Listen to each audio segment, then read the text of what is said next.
My father hasn't left the basement in 2 months. I now know the horrifying reason why. After my mom died, my dad would spend hours in his room rotting away in his bed. Then it progressed to what he started doing in the basement. Trying to talk to him was useless, but looking back, I wish I tried to help him before he slipped into insanity. The first time I saw my dad slip down into the basement was when he was carrying a notebook and a mannequin. I tried questioning him about it, but the only response I received was a half mumble before he shut the door behind him.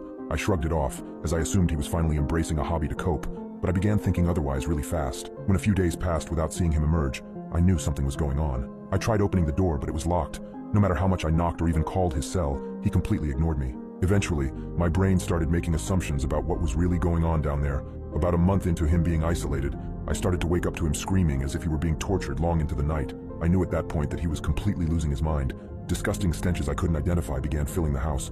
Looking back now, I don't know why I didn't call anyone, tell anyone, or ask for help, but deep down, I just wanted my dad to get better on his own. I didn't want anyone to know that my dad was acting like a freak. As the second month of this behavior approached, his screams turned into whimpers and pleads. I was now worried that something far more sinister was taking place, and I knew that I couldn't sit back and let my father destroy himself any further. Although I was scared about entering his space, I knew I had to save my dad. On a Friday, when I was coming back from school, I could hear my father manically laughing and decided it was time to break down the door. Using a wrench from one of my dad's toolboxes, I managed to crack the wood frame, making it easy to push it open.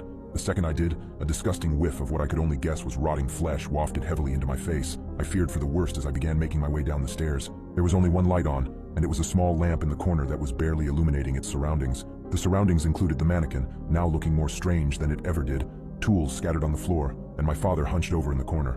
For a second, I felt a little bit of relief since it looked like this was all just an arts and crafts project, but my gut knew that there was something else going on. "Dad?" I finally said it after the longest few seconds of my life. My father began to slowly turn his body towards me, or at least what was left of it. Several bandages wrapped my father's limbs. Parts that hadn't been covered yet revealed deep wounds where his skin had been removed. My father's screaming during the night has now started to make sense. Not paying attention to my own body, my foot missed the next step on the staircase, and I tumbled down onto the basement floor. Immediately, I pushed myself up against the wall, doing my best to keep my distance from my dad. "Dad, what have you done?" My dad grinned wide to reveal that not only did he have missing patches of skin, but he also had missing teeth. I stared past him and back at the mannequin and quickly realized where my dad's skin and teeth had gone. He was attaching them to the mannequin. "She doesn't have to be dead."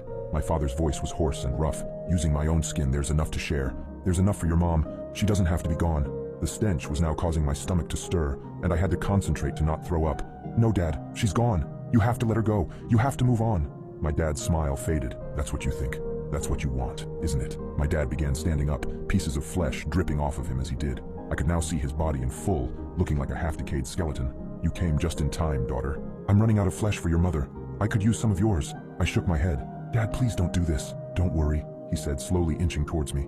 I don't know why I couldn't move, but it was as if my muscles were too frightened to listen to me. "This only hurts for a second," he said, raising a cheese wire slicer to my face. "The pain is no worse than the loss in our hearts already."